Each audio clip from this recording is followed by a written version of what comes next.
chamo Maurício Matheus Araújo Silva Galvão. Meu grupo está apresentando o segundo experimento, segundo laboratório, que basicamente consiste no lançamento vertical de uma bolinha. E o experimento visa encontrar a equação que melhor caracteriza esse lançamento vertical, que possui uma ação sobre ele, a gravidade, porque até está em queda livre, né? Nós temos como objetivo também encontrar o ápice dele, que no caso é a altura máxima que a bolinha alcança, e com isso nós utilizamos os três métodos de raízes para encontrar esse valor, que no caso são secante, Newton e o método da abscissão. Para isso, para nós encontrarmos esses valores, nós tivemos que analisar a gravação do vídeo minuciosamente, tanto que utilizamos o programa Media Play Classic para isso, e pegamos 5 frames para analisarmos, que no caso são os frames mais importantes, que são os que determinam posições importantes da bola durante o lançamento. E nesses frames nós utilizamos pixels, né? Tanto que nós utilizamos o Paint também para podermos analisar precisamente a posição da bolinha em relação ao quadro em si. Tanto que a medida para isso são os pixels, né? A unidade de medida. Então, no caso, para velocidade, nós utilizamos pixels por segundo, não metro por segundo.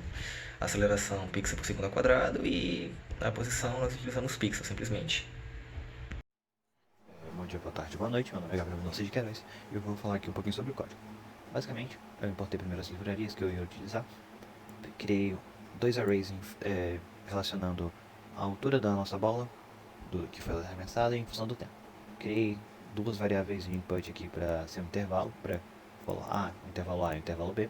O tamanho seria a quantidade de repetições que seriam utilizadas e a precisão, e essa variável P seria a precisão que a gente utilizar para nossos cálculos. O H0 é a altura inicial em pixel, o D é a distância entre os frames 1 e 2, o TV é a distância entre os frames 1 e 2, o tempo que se passou entre os frames 1 e 2, e o T é o tempo total que teve entre esses frames, né? Dessa situação. Aí, aqui são o cálculo para velocidade inicial, da aceleração e da função, como se diz? A função deslocamento.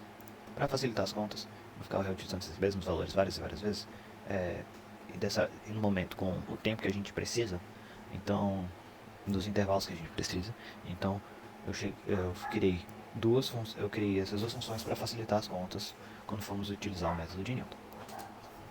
Chegando aqui na definição da função secante, temos aqui a definição do intervalo, a quantidade de repetições que será feita e a precisão.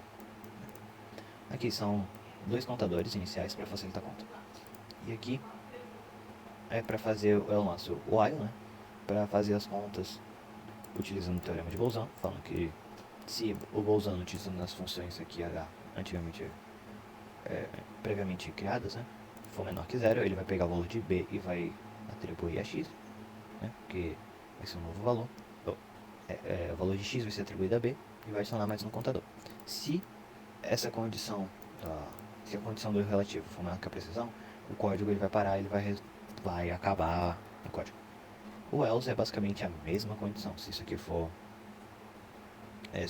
maior que zero, se essa condição for maior que zero, ao invés de ele atribuir a B o valor de x, ele vai atribuir a ele vai checar a mesma condição. Se não for, no final ele vai voltar o valor dessa média que foi criada, que é a raiz que nós necessitávamos.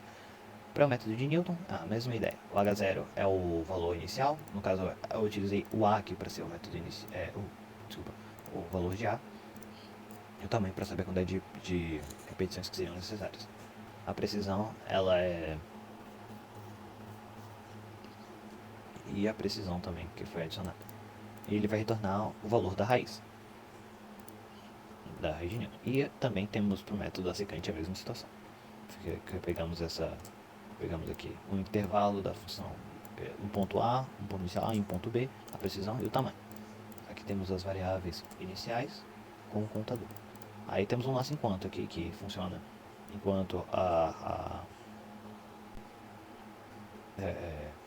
enquanto o erro for maior que a precisão ou enquanto o contador for menor que o tamanho. Porque se ele, em um dos dois casos, ele vai parar, né?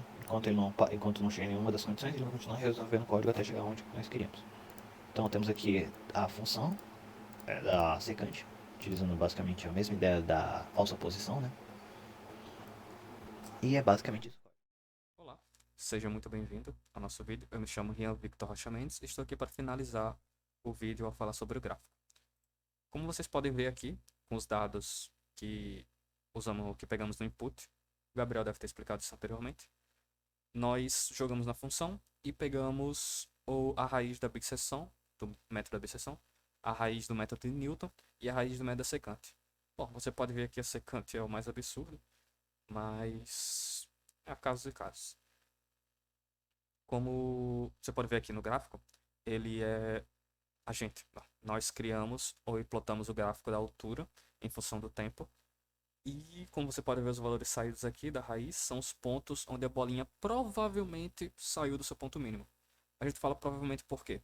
Porque é sempre aproximado. A gente não pode ter a certeza daquilo. Então, provavelmente. Mas como o código foi feito várias vezes, esse é o valor mais aproximado que a gente tem. Então, é somente isso. Obrigado por assistir e até a próxima.